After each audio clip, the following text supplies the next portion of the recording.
Okay, good morning, everyone. We are so pleased to have you here. My name is Christy Connor. I am your host at Friday Coffee Meetup. I have exciting news. We are moving back under the Innovate Pasadena umbrella. And we are so glad to be back with them. We've always been in kind of partnership, but we're moving back under, and they've done a great job this week helping us get all ready to start back up our speaker series. I want to thank all the volunteers as well. They have done an excellent job over this last period as we've been working on the transition and getting all the technology set up. It's been a big effort, but Doreen especially has been a champ this week answering a million emails. We are so pleased to have all of you here with us. I put some information in the chat window and I will repost that as well for those of you who have joined new.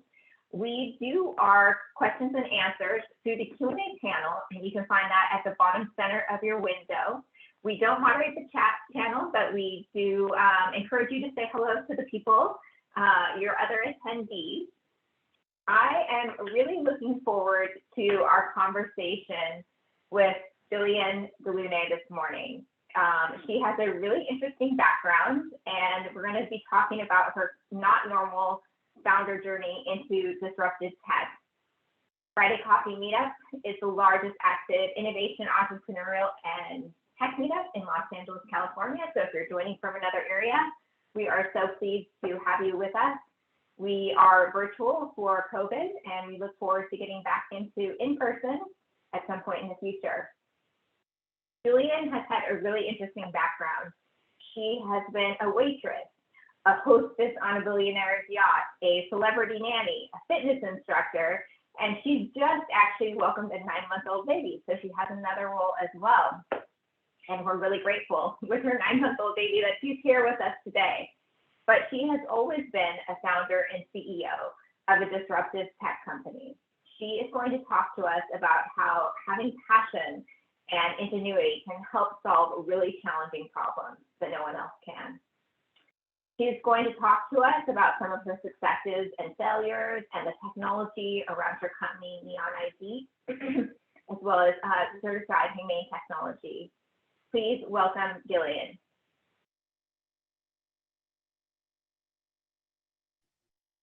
Hi, everybody. I'm so happy to be here. Thank you so much for having me.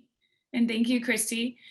Just to manage everybody's expectations, I heard I was asking somebody that's familiar with this platform advice on what to do for this. And I heard nobody wants to drink their morning coffee and look at a deck. So I'm going to tell some hopefully fun and exciting stories, just that hopefully you can relate to about successes and failures and some things I've learned along the way from some really amazingly intelligent people that have taught me about personality variance and how important it is, and that our differences to kind of help banish imposter syndrome. And I do have some resources that I'll share at the end that are really fun to see if you have imposter syndrome and where your imposter syndrome might be coming from. But before that, I'm just going to kind of tell my story. It's kind of a weird, wild, wacky story of how I got where I am. And I'll tell you a little bit about my company as well, because it really stems from all of this as a passion of mine, personality and wanting to just celebrate the human, each of our humanness that we all have and our individuality. So my company is called Neon ID. And I'll get to that in a minute. I'm the founder and CEO of Neon ID, and I have an incredible team behind it. So without further ado, I'm going to tell you some crazy stories, and hopefully it makes you feel better about any crazy career twist that you've had in your life, or the feeling in this crazy time of COVID of wanting to take a career shift, to follow your passions. Hopefully I can make somebody feel better about that scary decision or not. So I'm going to start from the beginning of my life, basically. I grew up in a family of divorce. My parents got divorced when I was 2, and still to this day, they cannot get along. And so I kind of always grew up really interested in people's personalities. I really wanted to understand, or I wanted my parents to understand why they didn't understand each other. I was always sort of a mediator, even at a very young age, between them, to sort of say, hey, look, you're two different people, and this is why you don't get along, and it's okay. Neither of you are bad. This just isn't working out because of that. So I had a very early passion and interest in psychology and psychometrics, and wanting to celebrate, the fact that they were different, instead of making it seem like they need to be pitted against each other. So fast forward, I went to NYU for film school, actually. So while I was there, I also studied psychology. But while I was there, I was still trying to figure out, I thought it was really important that people understand their psychology. And right then I was working at a company that was very early on creating iPhone content. So I went to film school, I was a producer, and I was producing content at the time and doing commercials and things like that. And so we were creating content for iPhones. And I said, okay, everything's going to be moving on to phones. And, how could I add people's psychology to their phone to understand what they're finding on the internet? It'd be really interesting if we could understand the purpose behind ourselves and other people online, and the things that we seek and the places we go. And so I had this really deep-seated passion of trying to figure out how you could take all that incredible information, because there's decades and decades of research behind these psychological data points. How could you take that and put them onto the internet and onto a phone and have it be fun and have a visual way, coming from film school and very visual, to understand that information? And so I left my job just out of school with a ton of debt from NYU. And I decided to go to Buenos Aires, where my cousin was living.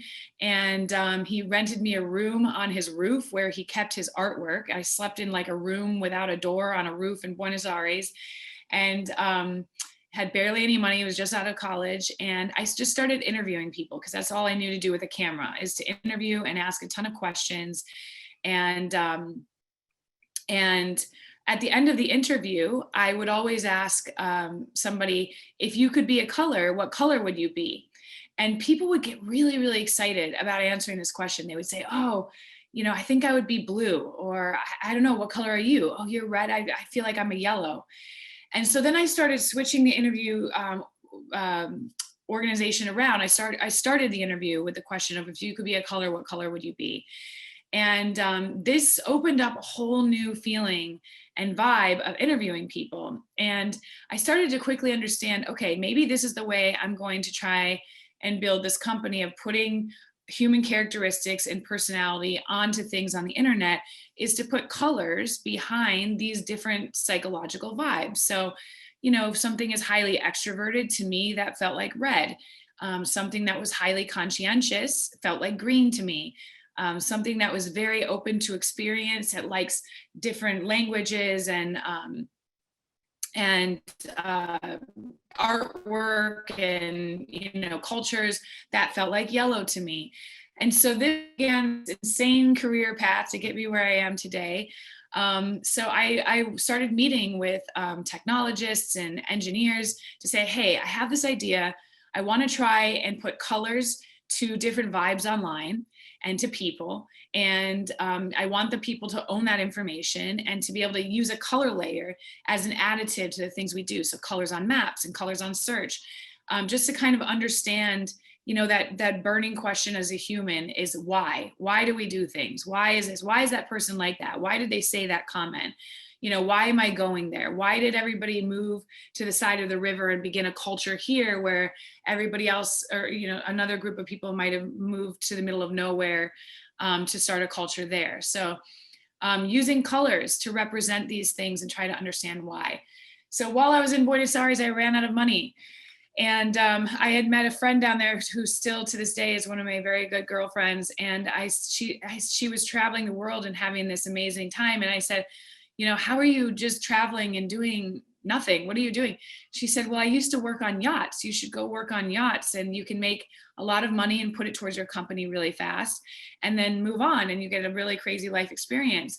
So before I knew it, I was flying from Buenos Aires to Miami, to, like, without really thinking too much of it through, to be trained in life-saving skills and deep sea tactics, you know, where they put you in a Gumby suit and you have to jump into the ocean. I had to have firefighter training where I went into a fire suit and they put me in a burning building and I had to pull out a fake body. And, you know, I mean, really crazy stuff. I was sort of like, what am I doing? And before I knew it, you know, they're like, okay, now you got your certification, go out and get on a yacht. And so you go and you walk around the docks and you say, you know, ahoy there, I'm looking for a job. Are you hiring? And before I knew it, I was hired on a boat, and I had been living in New York City for many, many years at that point. And I did not know it when I got hired. They didn't tell you. They just said I had that you have a high profile owner of the yacht. And before I knew it, I found out I was on what used to be New York City's Mayor Michael Bloomberg's yacht. So I was working on Bloomberg's yacht for a couple of years. And while I was there, I was down in my little tiny cabin working on my company and making meetings. And you know, whenever I could get off the boat, I would go meet with investors.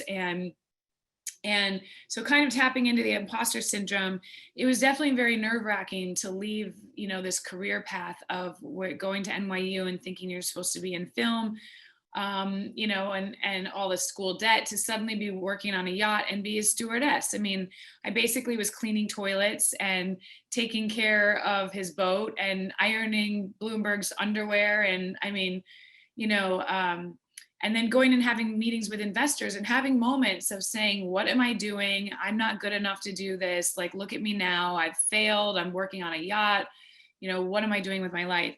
But that was only a split second of that, because then I started to realize the benefits of the risk that I had taken and that it made me extremely emotionally resilient.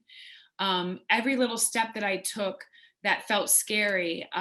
It was almost like going to a workout, you know, where you get a little nervous, you're getting tired, you want to give up, or trying to run a marathon or something. And you have to use your mental, emotional capacity to get through it, and your emotional resilience. And so I also started realizing that I was around some very high profile people, and working for such a high profile person. I started seeing how they did business, how they conducted themselves, how they treated others around them, and what I liked and what I didn't like.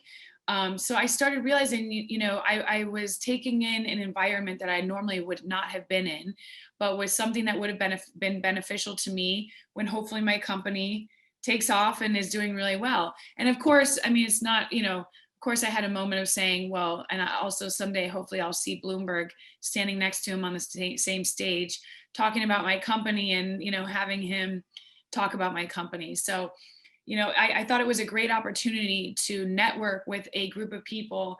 And I went in there every day with the best attitude, even though I was cleaning toilets and ironing underwear and out in the middle of the sea for 2 years almost. I took it as a moment to say, all right, how can I have these people remember me and do a really great job, and get them to know and understand what I'm understanding about the human psychometrics and how important that is in this company that I'm building. After that, I finally got seasick one too many times, and I came back to New York and was going to pursue launching this company. And again, I was trying to figure out how I could fund this company and basically bootstrap it myself, but not have a corporate job where I was working all day, every day, you know, Monday through Friday. So I was trying to be resourceful and find a job that I could work and still launch my company. And so because I had this really weird random experience, you know, working with this, I came back and I had this contact that said, oh, well, hey, now that you worked with high profile clientele like that, I have somebody that's looking for a nanny. And I happen to have some much younger siblings, which I had cared for when I was younger. So I was like, okay, well, I can do that. So I went and got the job, and it ended up being Liv Tyler. So I was there with Liv Tyler and Steven Tyler, and it was a very surreal experience. But again, that stepping stone I had before just kind of carried into this. I mean, I still had this imposter syndrome and total fear, like, oh my God, where's my career going? Now I'm a nanny, all these years are passing me by, and I'm not moving up the corporate ladder the way I thought I was going to. But again, it just drove me to, and one could say it was a mistake or not, and to me, there are never any mistakes. If I learned so much, again, about being around her and the people that she worked with, and networking with them and talking about my company. And so now, again, I had taken my network, from just being an NYU student trying to launch a company to then being, somebody that's very familiar with Michael Bloomberg, and then next with, Liv Tyler and the people that she works with, and seeing the way that business was run. I kind of saw each instance as looking at a way a business was run, whether it was a yacht, a household, a celebrity career. I just tried to absorb as much as I could, and be remembered, hopefully in a positive, great way, and for my company to be remembered. After that, I only did that for maybe a year or two or something. I moved to Brooklyn, and again, I had landed in Brooklyn, and I did have a stint of a corporate job at an advertising agency in there for a minute, working in strategic marketing and partnerships. But after that, I moved to Brooklyn with my now husband. And again, I was like, I don't want to work in corporate. My company was going really well. It was getting a lot of validation. I had met at that time, who's now on my team, Dr. Gillian, who was the founding partner or founding psychologist or psychometrician behind eHarmony. And so I had an opportunity to really take this to the next level with his expertise. And so while I was in Brooklyn, I happened to be walking around the neighborhood, and a bar, like similar, not a drinking bar, but bar studio similar to like Pilates and yoga, had opened up next door. And I went in and said, hey, if you need help with any of your marketing, I'm here in the neighborhood, I'd love to help you. And she said, well, I don't need help with marketing, but I do need some teachers. Do you want to teach bar classes? And I, again, was like, what? This is not something I imagined myself doing. But once she told me, kind of the money I could be making and the schedule I could have, I thought, hey, this could be a great supplementary thing to help bootstrap my company and pump some endorphins while I'm at it. So then I became a fitness instructor. I went and got trained, and I was so nervous, being in front of a room, having a microphone on, and being in charge of a fitness class is never something I ever thought that I would do. But about a year into that, which I've done it now, I'm still doing it just because I love the positive effect it has on my mental health. But it's been about 7 or 8 years now. I got voted one of the best bar instructors in New York City, which is crazy. I mean, it's a really huge fitness market. So I never saw that coming. I never expected that. I never thought it would lead to that. But that was a whole nother lesson in emotional resilience, to be able to lead a group of people.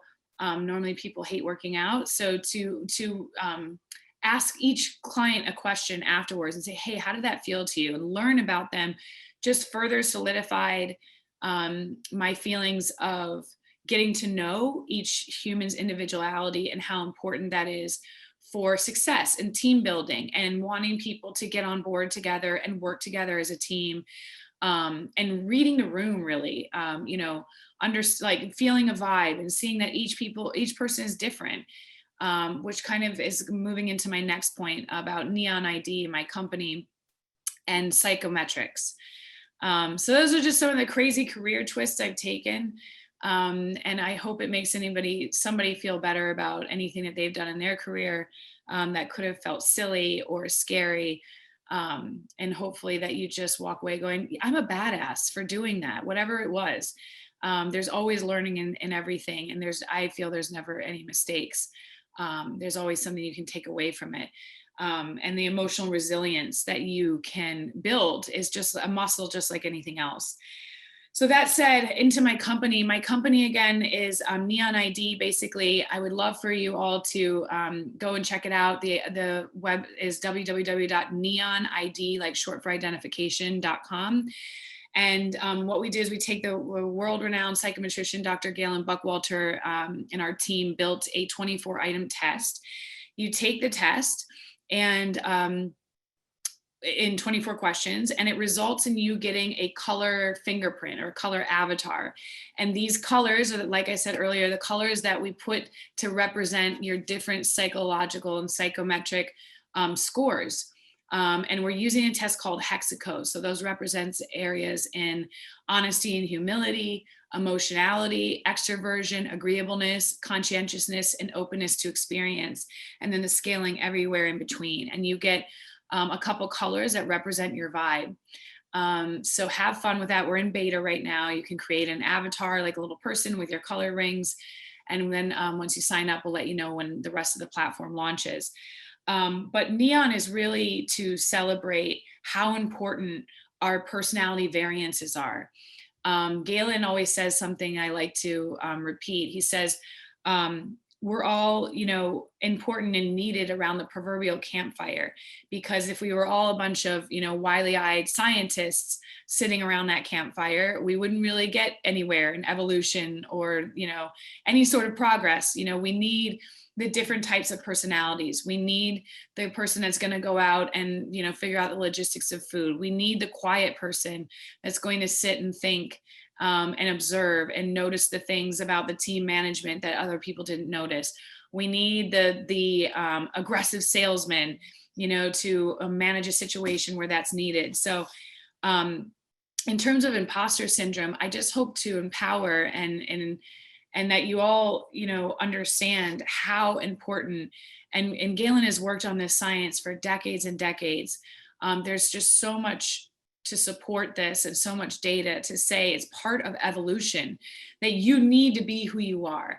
And it's easy to have imposter syndrome, to worry about where you are in your life and in your career, or to be in a situation where you're with your boss, or you want to be the boss and you don't feel like you are worthy enough, or you're in that situation, you feel like you can't get along in terms of personality styles.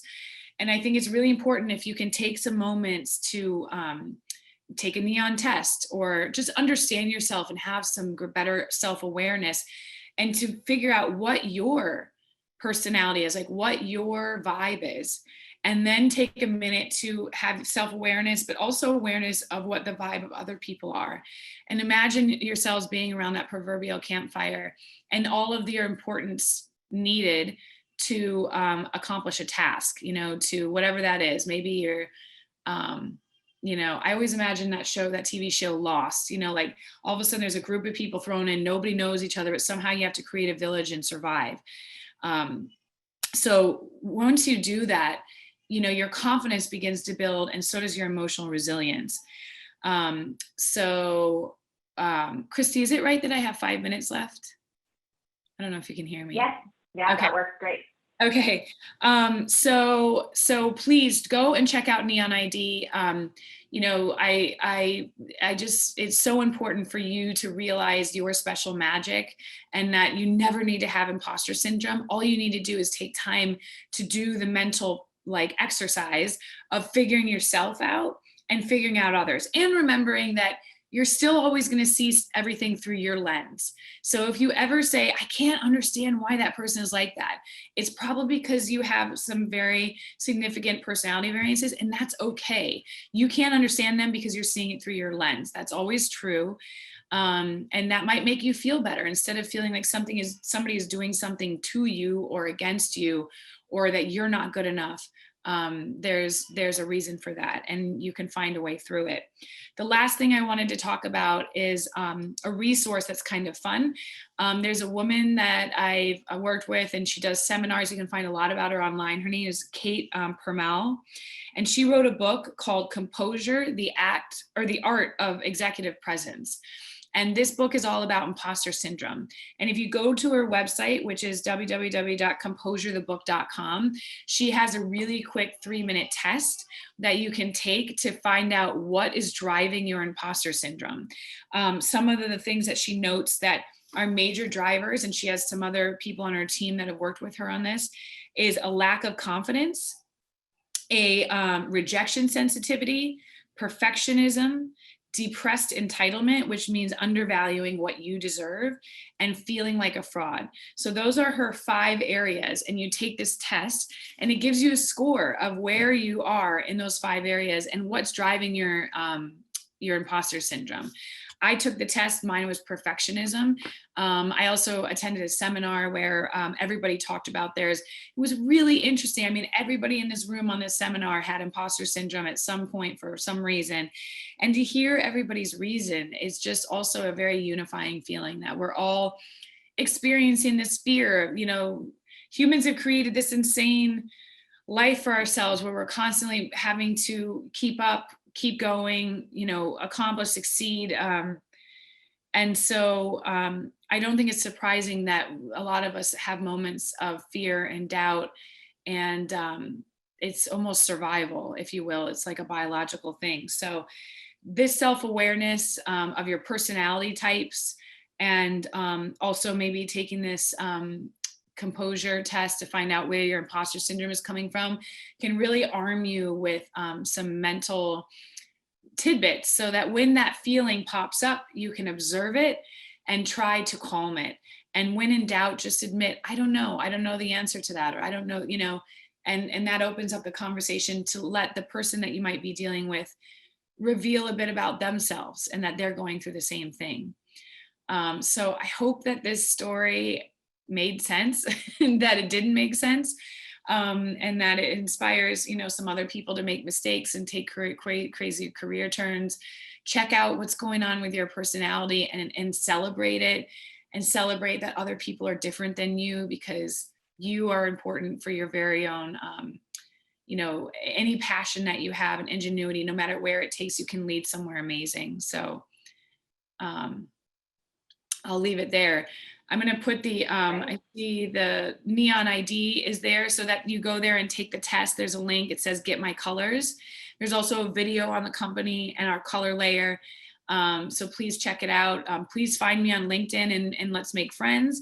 And I will also put the link here for the, if you want to go take that little test, to find out what's driving your imposter syndrome. Am I spelling that right? Composure the book. I did composerthebook.com. I put it in there. Oh, you did. Sorry, I see it there. Yes. Exactly. Thank you. So check it out. Find out what's driving yours and just knock it out. Throw it to the ground and say, no, imposter syndrome. You will not take me today. I love it. I love it. Thank you so much, Gillian, for sharing about your past. I've also had a crazy past, so it's fun to hear about other people's crazy past that they've taken. And I really loved your focus on just being the best you could be at whatever situation you were in, and just trying to network and make the right connections, and also learn from the people you are around. I think, you know, most of my learning has always just been, you know, being invited to the table so that I could hear what was going on. It really helped me to learn and absorb things. So I think it's amazing that you had those opportunities, even though, you know, they might have been scrubbing the toilets or whatever. It's amazing that you took that and you did the amazing part about that was the connections that you made and the learning that you were able to undertake. Thank you. Yeah, the biggest thing I would say is that I have like an incredible network of supporters, business people I can call on for advice, you know, investment connections. You know, if I'm looking for an engineer, if I'm looking for legal something. So that was the biggest thing, was that, you know, people are willing to help you if you can just go in and be open to it, and not let the imposter syndrome make you act funny, you know, and yeah, the network is really what is amazing, that you create a village around yourself when you put yourself in these different experiences. So yeah, I did scrub toilets, but it came out okay in the end. It did. For those of you that are on the Zoom call, we are taking Q&A through the Q&A panel at the bottom center. You can go ahead and put your questions in there. If you happen to be on LinkedIn Live, you can always sign up over on the Meetup and get access and join us over here if you have a question, as that chat is unmoderated.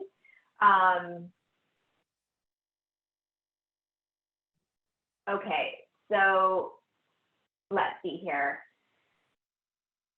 One of the things I wanted to ask you with your imposter syndrome, one of the things I experience is that I get better and then I get imposter syndrome again and then I get better. Do you ever feel something like that? Definitely, yes. I can tell you, I think I've gotten pretty good at getting through, so if I had had more time, I would have talked more about this. With my company, I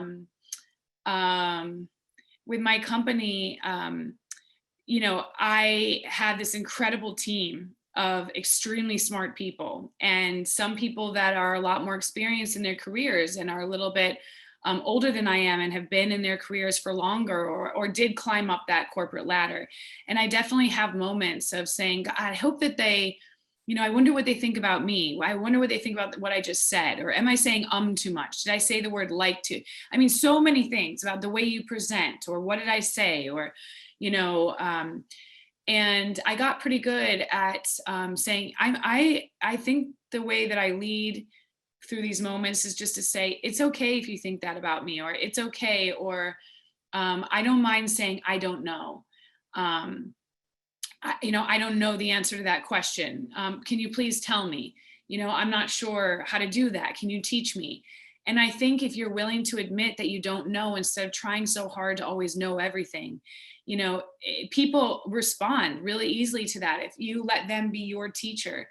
And most recently, I attended a conference on identity internet workshop, and it had some like the godfathers of identity ownership in the internet space. And these people were really smart, and they're also all like engineers and coders. And I am not an engineer, I can write very basic code, but that's it. And I had to present in front of them a very, my company, which has a lot of technological background, which I have a great team and people that work on certain things that I don't know how to do, but I had to present by myself. And I was so nervous. And it was like all this work, all of these things that I'd worked on not being afraid in those moments just came crashing down. And I had a moment of just totally shaking in my boots. And I was so afraid that they were going to think I was so stupid and that my company was stupid and everything was stupid. I mean, it was just a moment of just complete fear. So definitely, it always creeps in. I really do think it's nature. I think it's a biological thing. Like, this is our version of survival now, whereas in the past we would have been animals out in a field, confronted with something coming at us, and we would have had a fight or flight reaction. And so I think it's totally normal for that to come in. That doesn't mean anybody's weak or bad. And again, if you can turn on that mental muscle, the more you work on it, the more it will come in when you need it, which is, what's my personality? How can I navigate this situation? Why is my imposter syndrome kicking in right now? Which for me was perfectionism. And then going, oh yeah, okay, I don't need to be perfect. Nobody's perfect. So why don't I just say, I don't know the answer to that. Maybe you can help me. So again, having all of these tools are like a muscle. It's just like working out. So as soon as you work that muscle more, it kicks in when you need it. John, I would love to have your question. Oh, sorry, you read one more. Yeah, he's going to jump in just a minute here. We got one. They've recently read a text relating to academia that high achievers are more likely to suffer from imposter syndrome because they've read more and have more experience in their area of expertise. Do you think there's a higher incidence of imposter syndrome at the higher end of the spectrum because people know that they don't know things and it's expanded? Is that covered in the book that you recommend? Does that resonate with what you've learned?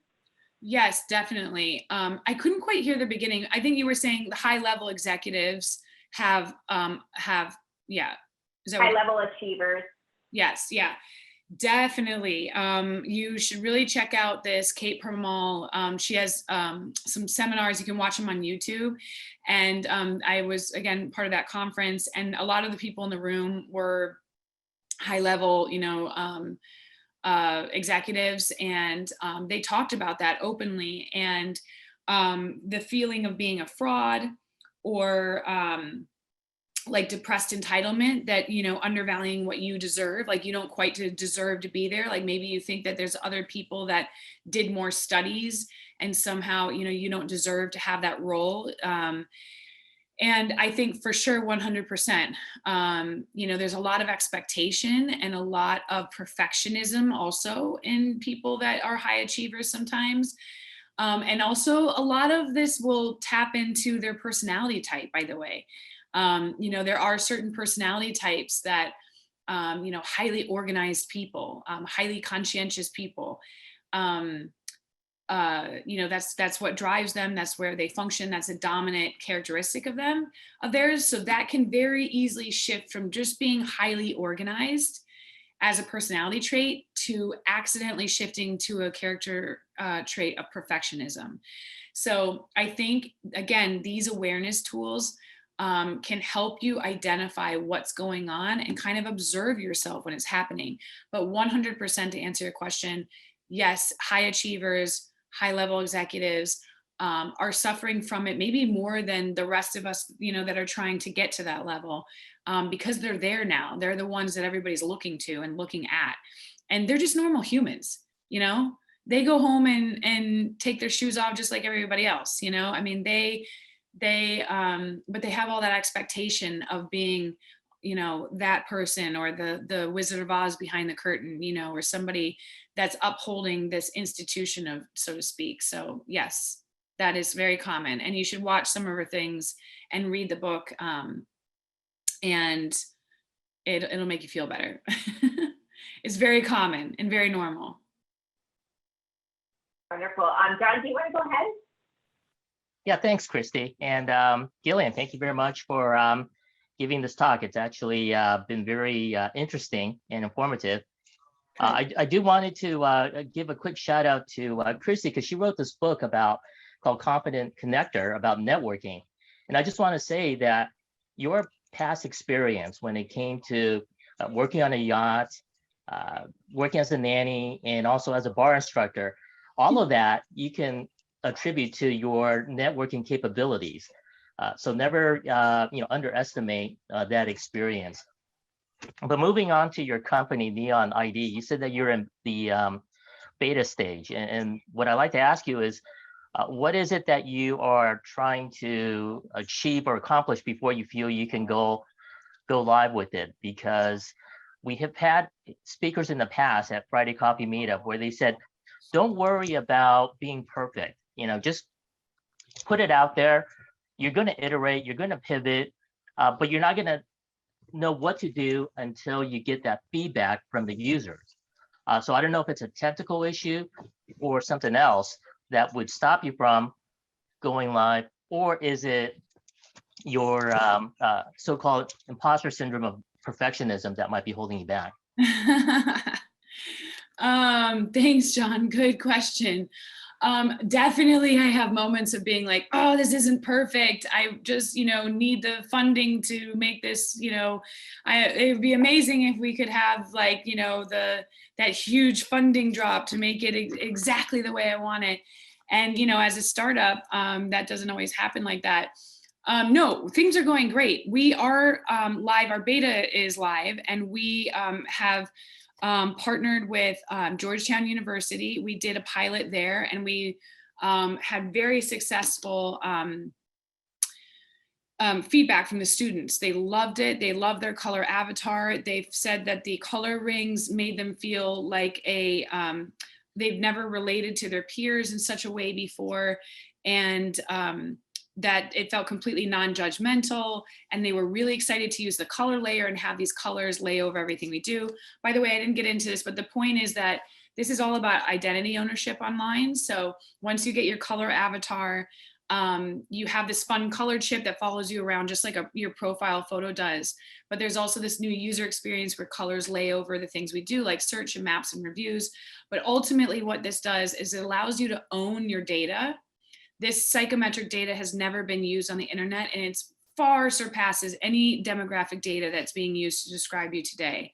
And so we're trying to give this power back to the people. It's built on the blockchain. It gives you your privacy back. It gives you the money that you're owed, and it gives you new data about yourselves that advertisers don't have yet. So we're giving the power back to the people. So it's going extremely well. So we partnered with Georgetown. We're in the process of writing a year contract after that pilot. And by the way, we're in some deep talks with Disney. And Disney, I met the VP of data at Disney in my fitness class. So again, this is what, I mean, I'm in New York City. I had amazing executives coming into my fitness class and, you know, made friends with them. And now they're possibly going to be one of our early adopters. So, you know, Disney, again, go network in weird places. So we are chugging along. Things are moving really well. Our team is growing. We have an incredible team of like some serious heavy hitters. And it's really just, we've been validating and testing. And now we're in fundraising mode. So we are fundraising and are looking to close that round so that we can start a user acquisition and getting it out to the public in April. So, but definitely a little bit of everything you said. I mean, there's for sure perfectionism going on in my mind where I'm like, oh, I don't want to, you know, I want to fix this one thing before I put it on LinkedIn today. And sometimes you just got to do it and let it break.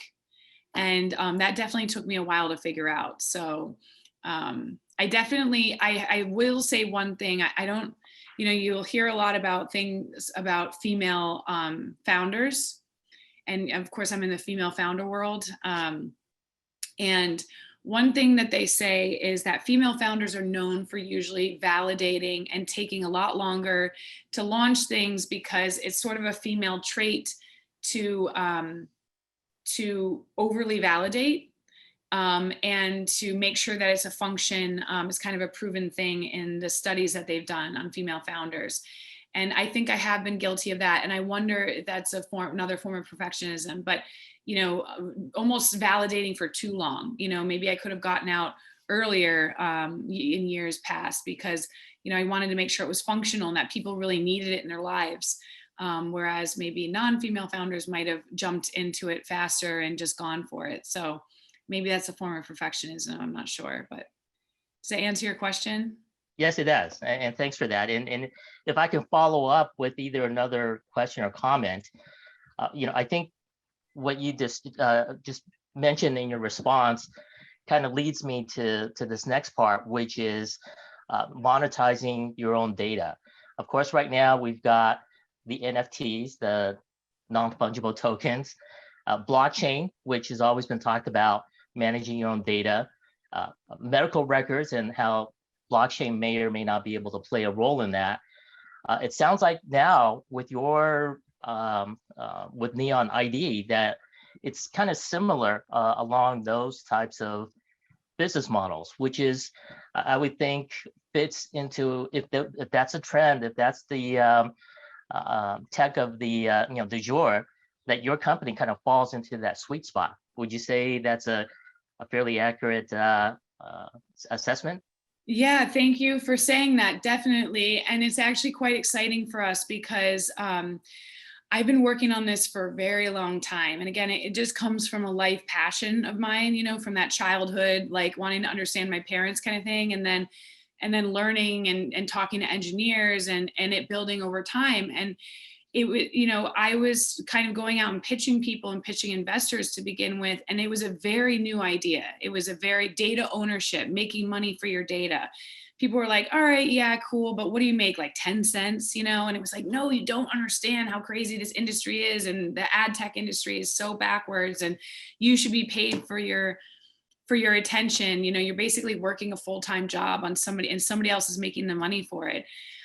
So it's very exciting now that those topics are becoming mainstream and also that this avatar explosion has happened. So, you know, for me, again, this using your color, like a color dot, it started out as, you know, as a way to represent yourself online. For me, it was just coming from, okay, I went to film school. I needed to be visual. What's fun? What could you see easily on your phone? And then, you know, over time we developed this avatar and now there's this huge explosion of NFTs and avatars. And that's just validation for us. I mean, we've been doing this well before that happened. So it's exciting and it's great for us to for benchmarks, for, to be able to use any statistical information and proving what we're doing. I mean, our major differentiator is that these avatars aren't just for fluff. These are for to hide your psychometric data behind, but also to evoke your vibe out onto the web, with those colors. So it's very exciting. And you're right. Like, we are essentially an NFT because it is a unique, your psychometric scores and your color rings and all of that layered with your behavioral and your demographic data becomes your very unique data key. There are no two people alike.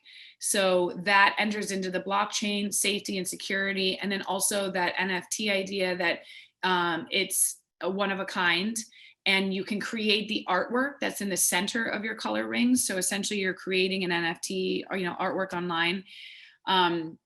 There are some differences. NFT is maybe a little more speculative in terms of its value, whereas ours, you can define it very clearly in the advertising world based on what we know about psychometrics and future predictive motivational behavior and what that can do for the ad tech industry and how much people can make back with money. So I would like to say we're even a little better than NFTs because we actually have a value that is real and makes sense, and won't just turn out to be a fad in the end. I'm not saying NFTs will be. I think they have somewhere to go. But so yes, we are excited to see that all of these things are going mainstream, because we've been here for a while, and it's great validation for us. And we hope to show people what our major differentiator is, and to fight for the rights of the people. Really, this is like, all of those kind of fads that are happening right now is exciting and cool. Yes, let's do it, but let's do this to fight for our rights, the humans behind the computer screen. Let's celebrate who we are as people and make some damn money back that we're owed from this internet world, on our identity and our privacy. Sorry, I get excited. I went off on a tangent. No, that was awesome. That was an awesome wrap up to that. Thank you so much, Gillian, for joining us today, for sharing your story so authentically and, putting yourself out there to help others and other founders kind of navigate this world as they find their footing. We really appreciate you taking time with us today. Thank you for having me. Thank you. Is there anything, that we didn't cover during Q&A that you'd like, anything else that you'd like to leave us with or highlight before we kind of wrap up this session and go to open networking? Can you hear me? Gillian? Oh, yes. Oh, sorry. You're asking me? Yes. Yes. Is there anything else from your side that you would like to mention that we didn't cover during Q&A before we go over to open networking?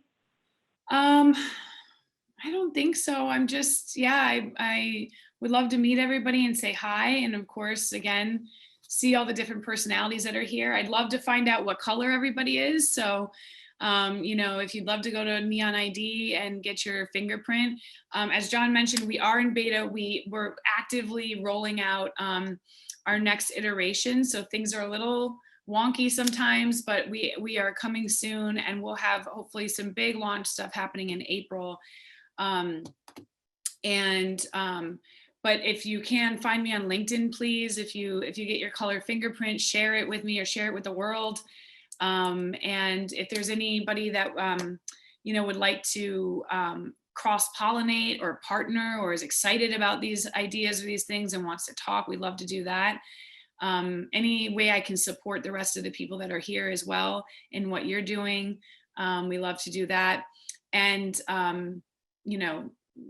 ultimately this is hopefully for the greater good. We're also involved in certified humane technology.